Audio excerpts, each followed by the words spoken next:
Comer comida de verdade, sem veneno e com menos ultraprocessados. Todo mundo sabe a importância de uma boa alimentação para a gente ter saúde e uma vida melhor, né? Mas de onde vem essa comida?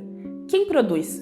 A verdade é que existem disputas por trás de cada alimento saudável para que ele chegue, ou não, à boca da população. Comida, terra e luta. Às vezes a gente esquece de que forma essas três coisas estão relacionadas. Esquece até que são inseparáveis. Vem com a gente que o BDF explica. Para entender melhor, a gente tem primeiro que falar do agro. Você provavelmente já se deparou com propagandas na TV falando que o agro é a riqueza do Brasil, que produz arroz, feijão, etc. Só que não. O agronegócio é um conjunto de atividades que envolvem a produção agrícola. Só que o termo acabou representando os grandes produtores rurais.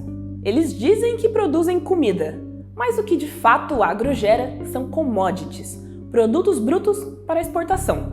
E o carro-chefe disparado é a soja transgênica. A produção do agro só aumenta e o lucro também.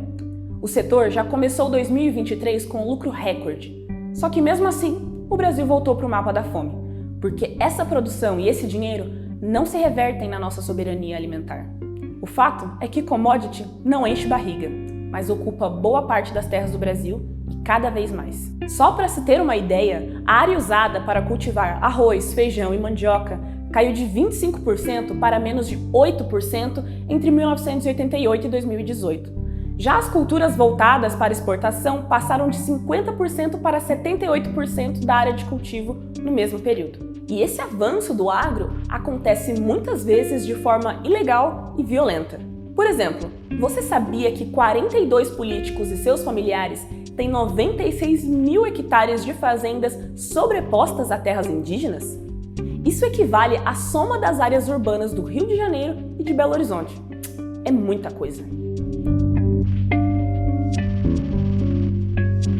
De um lado, a gente tem um setor que é dono de menos de 1% das propriedades agrícolas, mas que possui quase metade da área rural do Brasil e acumula lucros. De outro, a agricultura familiar, que responde por quase 80% dos estabelecimentos rurais, mesmo com uma área menor e com uma renda bem longe daqueles lucros gigantes do agro. Mas é ela que produz a maior parte dos alimentos saudáveis que a gente consome. Um exemplo vem do movimento dos trabalhadores rurais sem terra, o MST, que se tornou o maior produtor de arroz orgânico da América Latina e que produz com foco na interação sustentável e respeitosa com o meio ambiente, a base da agroecologia. Tá, mas se são os pequenos que produzem comida, por que essa diferença tão grande no acesso à terra? Além do poder econômico, o agro tem toda uma bancada no Congresso Nacional, por exemplo. E não é pouca gente. 300 dos 513 deputados federais fazem parte da bancada ruralista. É isso que faz com que essa concentração de terra só aumente, e qualquer iniciativa que contrarie o agro tem que ir contra esse poder todo, o que não é fácil. Ou seja, a vontade política de fazer reforma agrária é importante, mas pode não ser suficiente. E é aí que entra o terceiro elemento lá do início do vídeo, a luta. Sem as mobilizações populares, as ocupações de terra e a organização dos trabalhadores, a situação seria ainda pior.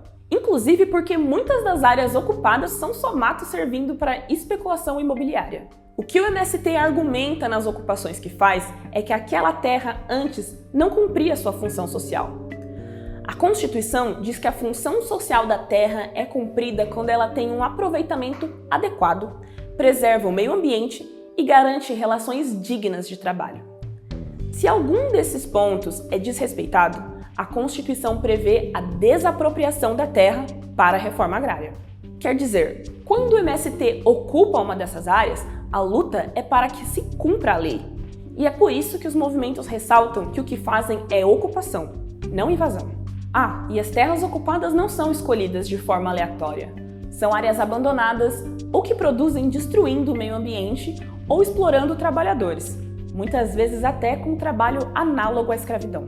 Numa inversão violenta, boa parte dos setores que buscam criminalizar movimentos como o MST são os que invadem, grilando terras ou tomando para si territórios indígenas, quilombolas e ribeirinhos. Não adianta, Para ter comida é preciso ter terra, e para ter terra é preciso ter luta.